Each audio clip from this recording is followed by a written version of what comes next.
In this video, we're going to explore how people keep objects from their departed relatives and friends, from the perspective of spiritualism. We'll understand what this practice represents for them, as well as a way of honoring the memory of those who have gone. We'll see how these objects are more than just material things, but portals to a more subtle and spiritual world. For those who follow spiritualism, keeping objects from loved ones is a way of connecting with them on a deeper level, as these objects carry the energies they left behind. These energies can be positive or negative, depending on their experiences. By touching these objects, people can feel the spirit's presence, but they can also face the duality of the energies they emanate. This duality can generate a conflict between the desire to preserve the spiritual bond and the challenges that the energies can bring to everyday life. An example of this is the story of Mary, who kept the wedding ring of her husband John, who died in a car accident. The ring was a symbol of the love they felt for each other, and Maria wore it every day as a way of feeling close to John. However, the ring also carried the energy of the pain and suffering that John went through at the time of his death.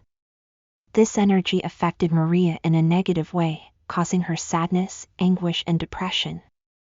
Maria couldn't let go of this energy, because she was afraid of losing contact with John.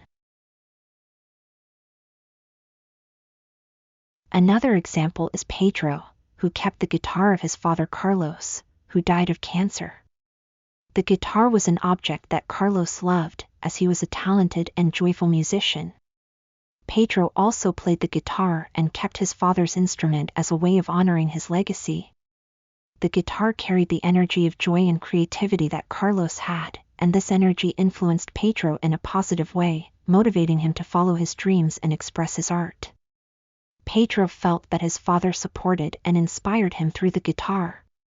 These examples show how the energies of objects can have a different impact on each person, depending on the relationship they had with the spirits.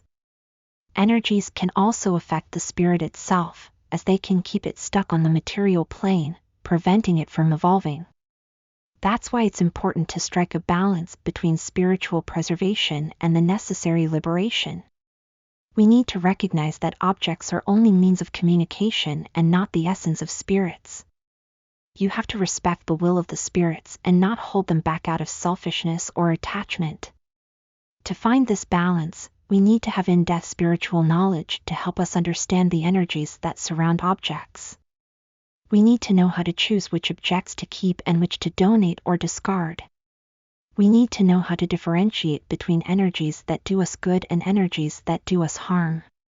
You need to have the spiritual wisdom to deal with the duality of energies and not let them dominate you.